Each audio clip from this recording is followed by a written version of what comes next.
Hello, I'm Erin Halverson with Rag Rugs by Erin, and today we're going to be doing something a little bit different. If you've watched many of my other videos, you know that most of them are rag rugs.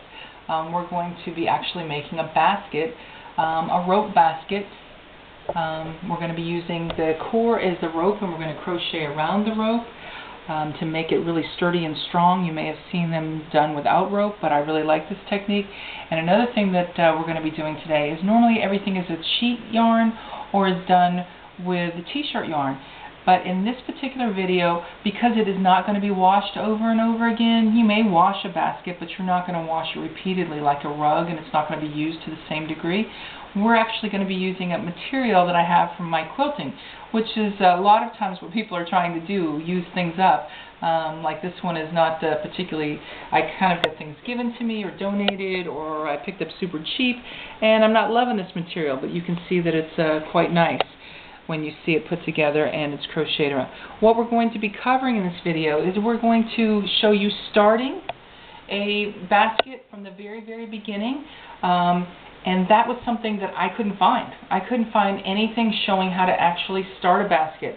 I did watch a video from a Portuguese woman, so it was all in Portuguese, and I just happened to try to figure it out. I don't speak Portuguese, even though I am partially Portuguese. But she had the best video, but she never showed how to start it.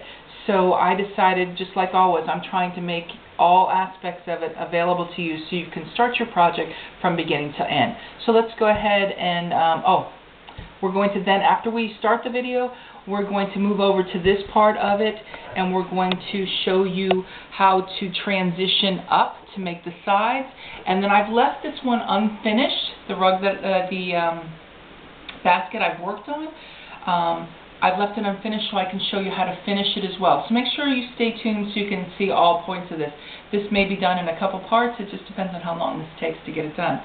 So let's go ahead and talk about the tools that we used. Tools and supplies that we used. I used two different ropes. This particular one was done with a thicker rope, and it was done, I'm going to show you exactly what it was done with. It was a 5/16, and it was 50 foot of rope. This is a nylon rope, okay? This is way overkill. It was given to me. I got 3 of these given to me. Someone who was going to get rid of them had no use for them. So it's free. And so you can use lots of different things. This is not what you need to use. You do need to use nylon or polyester. The ones that I've made and the ones that I'm working on, because I've got a couple other ones I'm working on, you're going to want to use that. I'm also going to do some experimenting with cotton clothesline. That may work fine as well. So you can try some different things. So the one that I'm working on partway through, I've actually gone to something a little bit thinner. And you can see that this is a thinner one, and it's actually 1/4 inch. And this is 100 foot, because I'm going to make this basket taller. You can add partway through. I have done that, where you add it partway through, but it just is one more challenge for you to deal with. So I would recommend, if you can, buy them at least in 100 foot, 100 feet of rope. So then you're going to need to start off. I like using some sort of a little clip to hold things in place. And clothespins just work great because I have them sitting in the drawer for other things that I do with. You could use little binder clips or something like that. This is just something that's available. Something that's going to be able to hold your material in place at the very beginning. Once you start, you don't have to do that anymore. This particular one I'm doing with an N crochet hook, and if you've seen my other videos, I do a lot of N.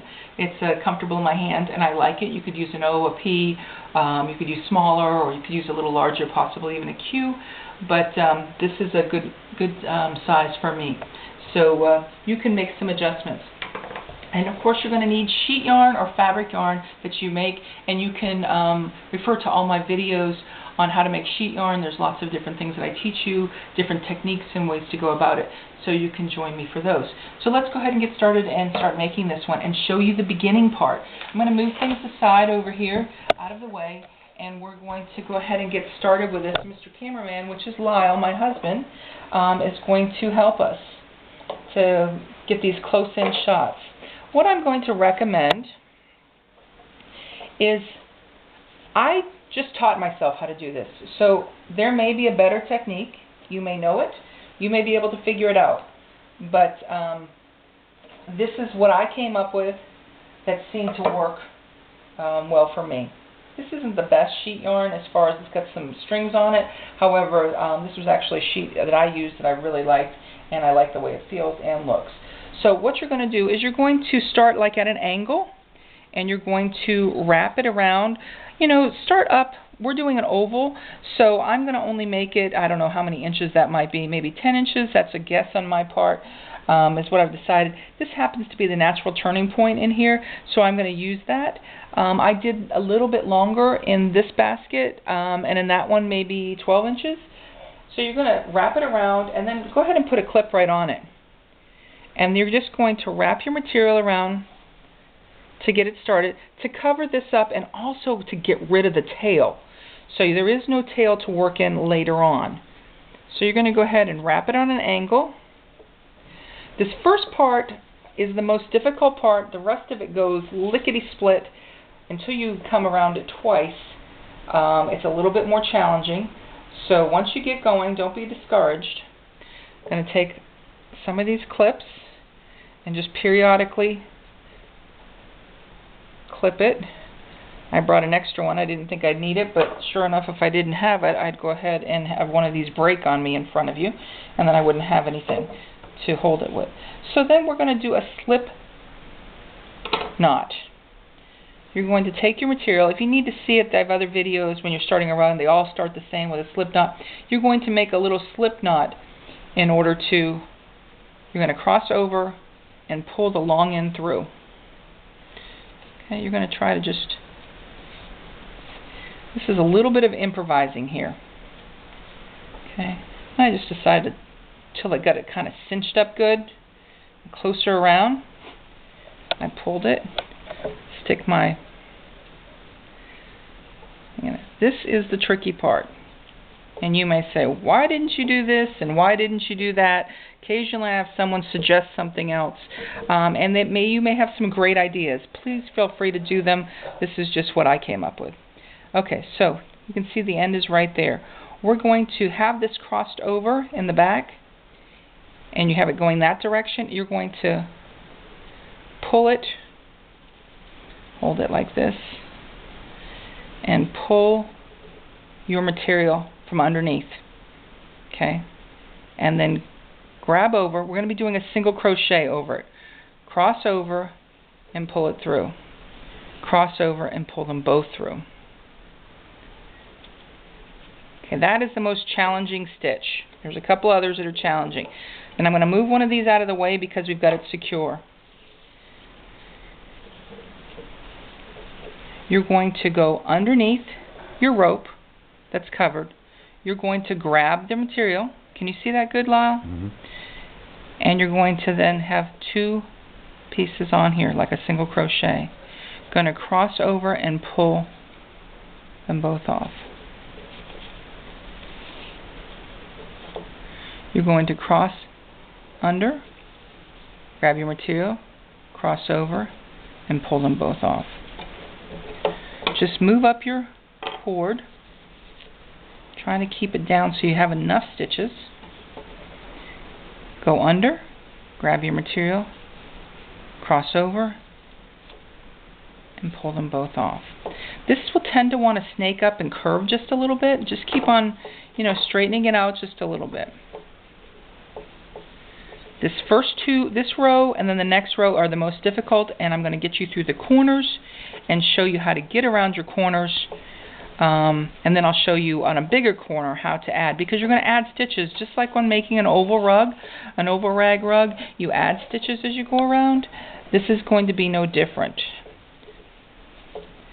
So you're going to come down.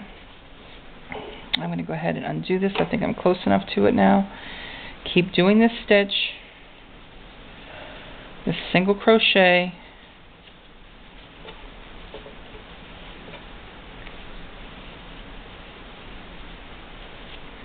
you may have a better way to start this. I tried many different things and I felt like this was the best for me that I could come up with. Got some really smart, intelligent, talented women watching that are very crafty, and I'm sure they may have other techniques as well, but this is what I came up with. And men. I actually have several men. I don't know why I just said women, but I deal with mostly women, but I do have several men that are actually making these as well. Okay, so once we get here, we're going to then cup it around and follow it back. So you're going to be using that like this, okay? This little corner is a bit of a challenge. You're going to have to add several little stitches here, and I just keep it folded. Still doing the same technique until I feel like I've got enough. You can do one or two more. Again, you're just going to have to eyeball this and see, and then cinch it down. Okay, now I feel like I've kind of grabbed it enough that I can actually... Now this is the part that's different than all the rest of the crocheting that you'll be doing for the rest of it. You're going to be going into a hole down here and grabbing your material, and you're going to be pulling it off. You're going to do it again. Try to come in down here. I'm going to go down one more to try to hide. What you're trying to do is hide this corner. And I'm actually going to go in there one more time into that same hole.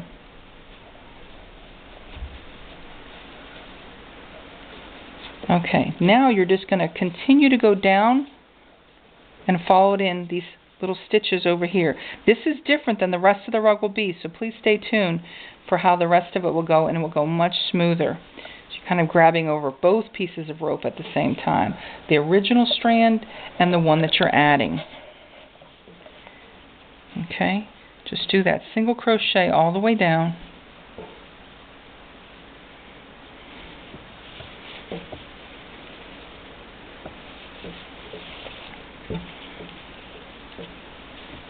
When we get to the end of it, we're going to do several times in the same holes to get around to do that arch, especially the first two times around, and I'll show you the holes that you will use this next time around, and I will then transition over to that other rug so you'll see at a bigger circumference at the corners how to handle that. I'm not too worried about seeing the rope through it. Everyone's got their own ideas. This is 1.5 inch, approximately strips. When I make my rugs, they're 1.25 to 1.5 inch. I found that it's a little bit better to make it a little bit wider. If you were using a wider rope, or you may even prefer to use a 2 inch, maybe a P hook as well, instead of an N. So you might want to experiment with these things and see what works best for you. Okay. So we're going to continue to go down.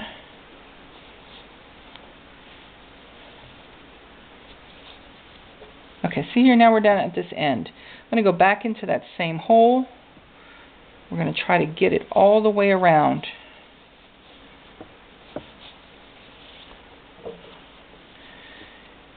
I'm going to go over here into this other hole, and we're going to probably need several in here because we're trying to get this around and build a nice arch around this corner.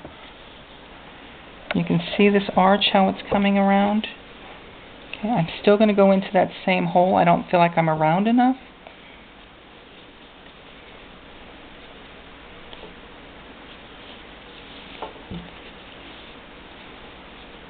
And I think that's it. I'm going to now be able to camouflage, come straight up. Now this is where you're doing it differently here. See, now you're not going to be going around two pieces of rope like you did on this one. You're actually just going to go in the hole between the stitches. You're going to go in, grab your material, and just continue down. I'm going to go down to the next corner, show you that corner. I'm going to move quickly, go into that hole between the stitches, and then on the next video I'll show you how to do it on a bigger circumference circle, plus going and adding the sides, how you continue on and what you do differently to have it go up to make your sides. So bear with me just another moment. I'm going to try to move along quickly. If you can see, Mr. Cameraman, those holes that I'm going into to make it easier for people to see the holes. You can see my sheet yarn is now transitioned to something else. This sheet yarn is a little bit thinner. This was something I used on another project. It was actually that project over there, I guess, and I was just attaching it together so we could. And this will probably be added. I'll probably pull this out and use this, add it to my runner rag rug of many colors, because I'm constantly adding to that one, because it's going to be a really long runner rug, and I will show it to you once that's completed. It's a work in progress. Okay, you can see. Now here's the second end. We're going to find this hole, kind of push and force it in. We're going to do a couple stitches in this one.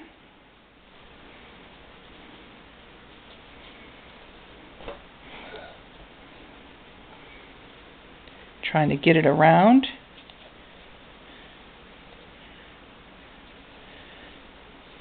Laying that around. I'm going to come up again one more time.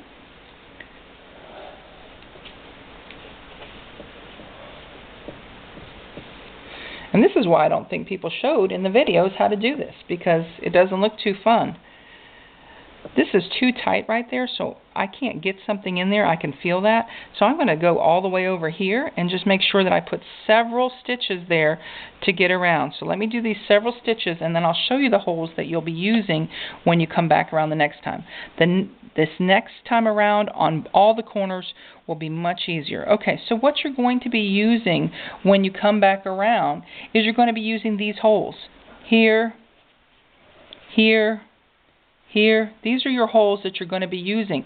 And you're going to have to probably add a couple stitches there. This may be just a single stitch, and then maybe 2 or 3 in here, a single, and maybe another second stitch in there in the same hole to get the arch.